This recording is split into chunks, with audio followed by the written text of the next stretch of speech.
చిన్నజీయర్ స్వామి ఒక ఆచార్య. ఇప్పుడు ఆచార్య అంటే ఎవరు? గురువు ఏం చేస్తాడు? మంచి నేర్పిస్తారు. నేర్పించేటోడు గురు. కరెక్ట్ చెప్పారు.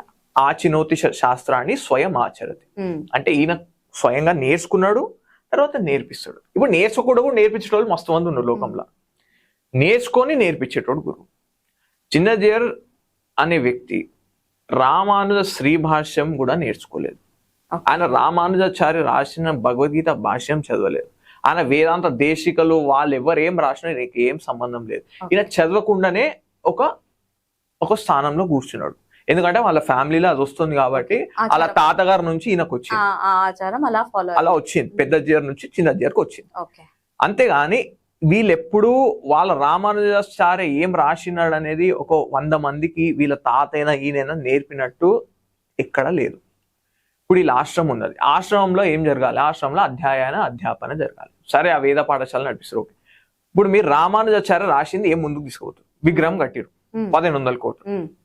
ఇప్పుడు విగ్రహం 1500 కోట్లు పెట్టి కట్టిరు. కానీ రామానుజాచార్యుడు యొక్క గీతా భాష్యం, ఆ రామానుజాచార్య ఏం రాసిన గీతలో నేను ఖండన చేస్తున్నా. ఇప్పుడు నా యూట్యూబ్ ఛానల్లో 100 సిరీస్ చేస్తున్నాను, 100 వీడియోల సిరీస్. అంటే రామానుజాచార్య గీతా భాష్యంలో ఎలా గీత యొక్క గీతార్థాన్ని వక్రీకరించిరండి. సో నాకు అక్కడ ఎక్కడెక్కడ పాయింట్ టు పాయింట్ తెలుసు రామానుజాచార్య ఏం చేసినని. కానీ చిన్నజీయర్ అలా ఉన్నాడా? ఆయన రూపాయి ఆదాయం లేని ఒక పని చేయడు. సో ఇప్పుడు మెయిన్లీ డబ్బులు అంటే ఇప్పుడు ఈవెన్ బిజినెస్ వాళ్ళకంటే హీనమైన లోభం ఉన్నది వీళ్ళకి.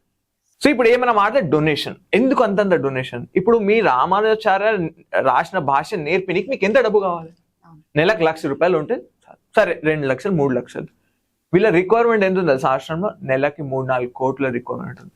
సాలరీస్ సరే, సాలరీస్ రిక్వైర్మెంట్ ఉంది పెద్ద స్కేల్లో. మరి భాష్యం ఎవరు నేర్చుకుంటారు? మీరు శ్రీ భాష్యం నేర్పించారా? జనాల్లో ఈ పిచ్చి మాటలు ఇవన్నీ అద్వైత సంప్రదాయాన్ని తిట్టండి, శైవులని తిట్టండి, స్మార్తులను తిట్టండి. మీరు ఆడ పైన కూర్చొని నోరు బారేసుకుంటారు. వీళ్ళ భక్త బృందం ఫేస్బుక్ లో ఈ అసుర సేవ అనే ఛానల్ పెట్టుకొని వీళ్ళు అందరిని తిట్టడమే పని. ఇది సనాతన ధర్మం కాదు. ఈయన ఆచార్యుడు ఎట్లయితాడు? అప్పుడు నువ్వు కొన్ని కొట్టు ఒకని తిట్టు అంటే మీరు ఆచార్యుడు ఎట్లయితారు? మీరు రాసింది నేర్పియండి, శాస్త్రం భగవద్గీత నేర్పియండి. మీరు ఎన్నేళ్ళు ఇప్పుడు చిన్నజీయర్ చెప్పుకోగలరా? నేను ఒక 10 మందికి 3 ఏళ్ళు నేర్పించిన మొత్తం శాస్త్రం అని ఎవరు నేర్పించారు? మీ చుట్టూ అంతమంది ఇంత పంగనామాలు పెట్టుకొని తిరుగుతున్నారు, మీతో సహా.